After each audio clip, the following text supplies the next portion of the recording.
this could affect other things like the Facebook platform, where there are also concerns about data tracking.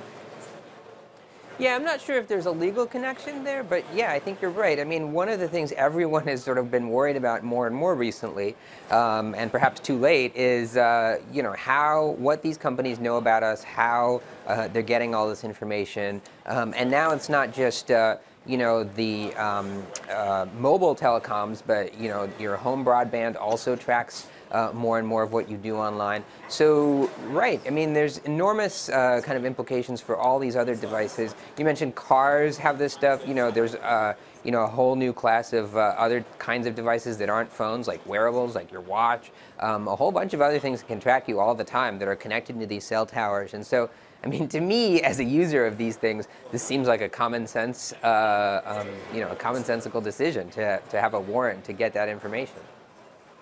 Yeah, I tend to agree with that comment. I think I go back to, I think it was 2005 when we first started. I was the CEO of Zipcar for 10 years, and back in 2005 we were putting black boxes in cars, and from time to time somebody did something in a Zipcar and we would get calls from law enforcement asking for tracking information and location information, often while they're still in the car. And of course, if they had a warrant, we would participate. We almost always wanted a warrant. There were a couple situations where there were judgment calls. But that was before really the advent of the smartphone. And now I run an e-commerce company. Half of our business is run off of a smartphone.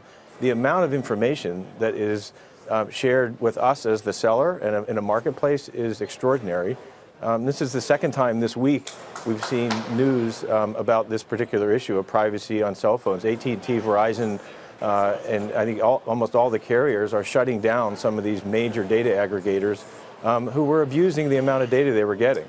And so I'm with the reporting here personally that if I can open an app and turn off the location tracking, I don't understand why it's been so pervasive to allow even the government to do it until they have a warrant, because I'd like to turn that off too.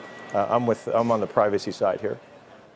Scott, I'm glad you brought up that news from earlier in the week about Verizon, AT&T, and Sprint, and the fact they're no longer going to share their customers' location information with third-party companies.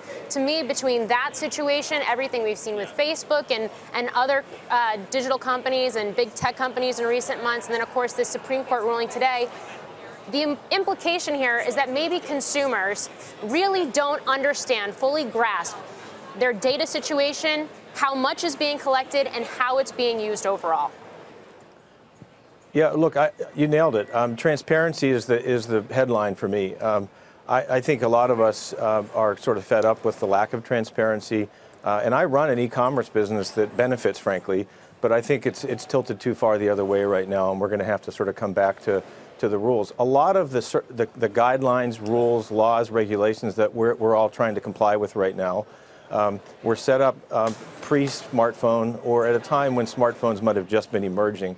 Now that 90+% of the population is walking around with smartphones with 50 apps that are all tracking what they're doing, there's so much information. It's time to come back and say, look, those regulations were set up for a different time. It's time to sort of put a lid on that set and come back and look at it again. And I think that's what we're seeing. And they're self-regulating over there at Verizon and AT&T, as you mentioned, maybe anticipating that the government would step in if they didn't do that. On that point, Farhad, we haven't had a chance to check in with you because this year's been all about Congress looking at social media, right, and data.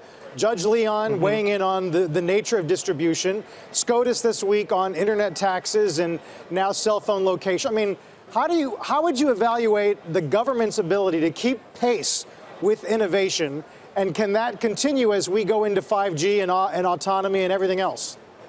Oh, I mean, the government is always going to be slower. Like enforcement and regulators and the people sort of who are watching these companies grow, they're always going to be slower, which is not an argument that we don't need them. I mean, it's the thing is that, you know, the tech companies, they want to move fast. They always want to kind of move into a market and then ask for forgiveness later. Don't ask permission. And that's a fine play, and it often works. Like we see it work. We're seeing it working with like the scooter companies in many cities now.